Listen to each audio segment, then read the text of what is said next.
Hello students, I am again back with another part of my video on oxidation and reduction. And in my previous videos I told you about the concept of oxidation and reduction in terms of loss and gain of oxygen and hydrogen. So keeping that concept in mind, I told you about oxidation reaction, I told you about reduction reaction, then I told you about redox reactions, then I told you about oxidizing agents, reducing agents. So all these concepts I made it very clear. So today I am just moving ahead with the electronic concept of oxidation and reduction reactions. Now it's very simple. Now just like the addition and removal of oxygen and hydrogen atoms that we were talking about, in the same way the loss and gain of electrons from any chemical species decide whether that chemical species has been or oxidized or has been reduced. Okay, now how does this work? See, loss of electron oxidation. Okay, we even can write its abbreviation like this: LEO. Okay, LEO, loss of electron. L loss, E electron, and O is oxidation. So whenever electron is lost from any chemical species, we say that it gets oxidized. Okay, and what happens when electron get lost from any chemical species? Yes, it becomes a cation, it becomes a positive ion, because electrons are negatively charged. So when you remove negative charge from any chemical species, definitely that chemical species will turn into a positive ion. Okay, so for example, if I say sodium, now sodium will lose one electron and it becomes a sodium ion. See, like this. Or you can even say copper, it might become copper ions by losing 2 electron. Okay, so in both the cases, what is happening? In both the cases, the oxidation of sodium and copper is taking place. Why? Because electrons are being released or are being lost from it, and we see that what are they forming? Cations. They are forming positive ions. Okay, well, now let us talk about reduction. Now what is reduction? Reduction is just the opposite, that is the gain of electron. So whenever a chemical species gain electron, it becomes reduced. We say that it has reduced. Okay, so that's why I'm just going to write GER, this abbreviation, gain of electron. G is for gain, E is for electron, and R is for reduction.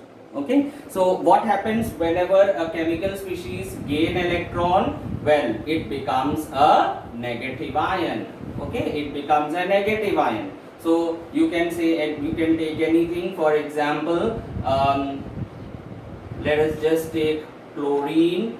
Now what will happen? Chlorine, when it will lose electron, it will become a negative ion. So I am just writing minus 2 electrons. Okay, it has just chlorine is going to gain electron. I am so sorry, gain electron. Okay, so chlorine plus 2 electron and it will become chloride ion. Okay, now here we see that the electron has been gained by chlorine. Chlorine has gained electron. So whenever chlorine gain electron, it becomes a negative ion. So we say that it has undergone what? Reduction. Okay, so formation of negative ions is always because of reduction. Formation of positive ions is always because of oxidation.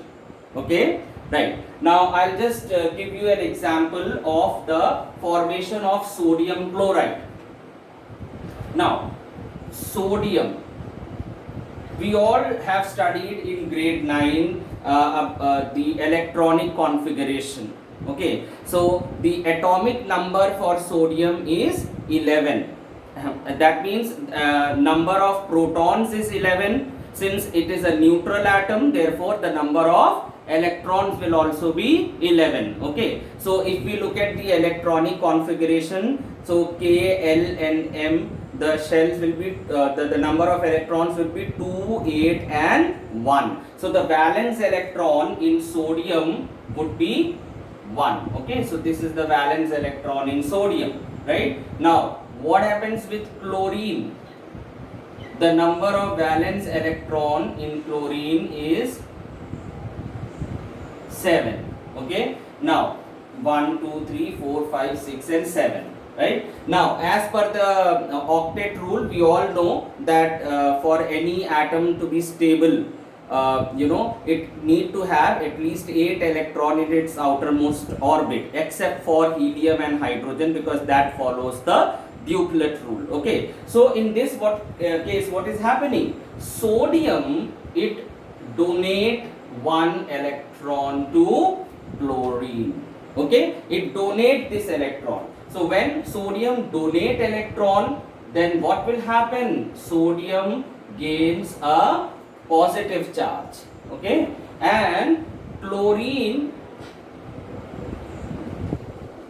it gains a negative charge. Okay, chlorine, it gains a negative charge and we call it as chloride. Okay, so what has happened? In this case, sodium has oxidized. And what about the chlorine? Chlorine has undergone reduction. And then the formation of sodium chloride take place. There is an electrovalent bond created. Understood? So this is how oxidation and reduction can be determined with the help of gain or loss of electrons. Fine. So I'll give you another example. I hope this is very clear to you. Okay, so I'm just going to wipe it off.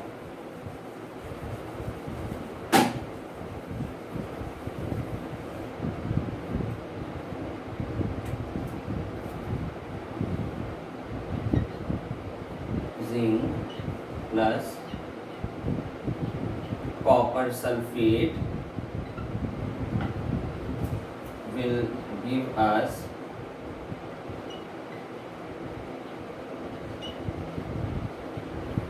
zinc sulfate. Okay, now this reaction,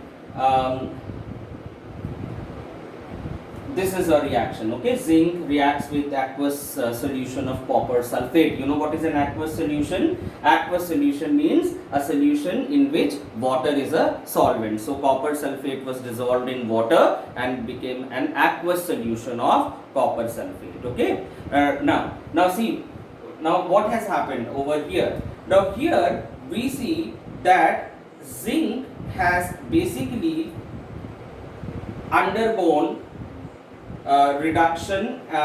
zinc has undergone oxidation and copper has undergone reduction. Okay, copper has undergone reduction, or you can say copper sulfate has undergone reduction and zinc has undergone oxidation. Now let us just find out how it happened.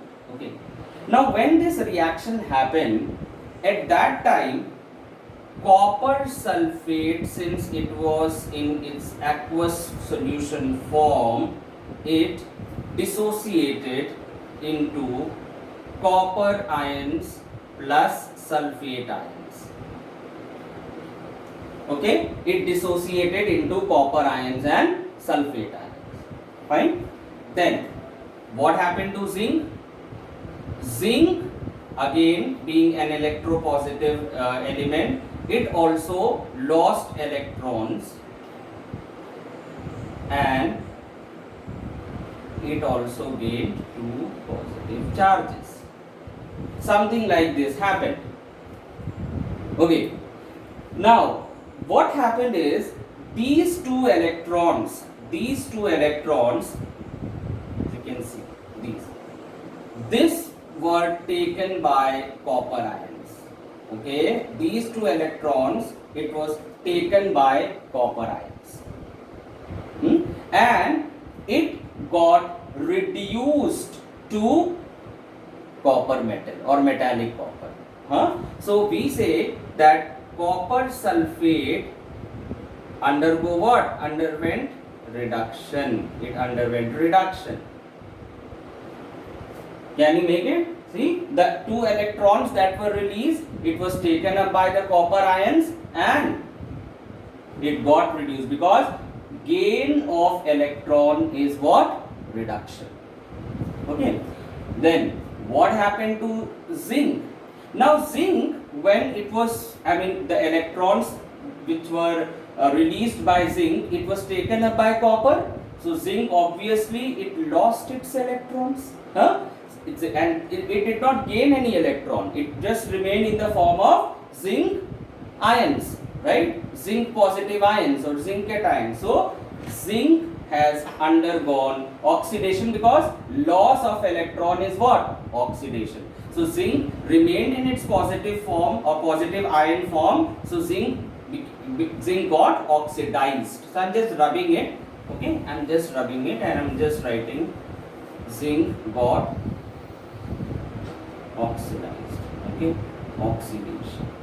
Okay, and then you will say, sir, then this zinc sulfate, okay, it was just because zinc was in its positive ionic form, sulfate was in its negative ionic form. So positive and negative ions, they always come and join together. Okay, so unlike charges, or unlike, a cation and an anion, they always attract, and they just came and they combine together to form zinc sulfate.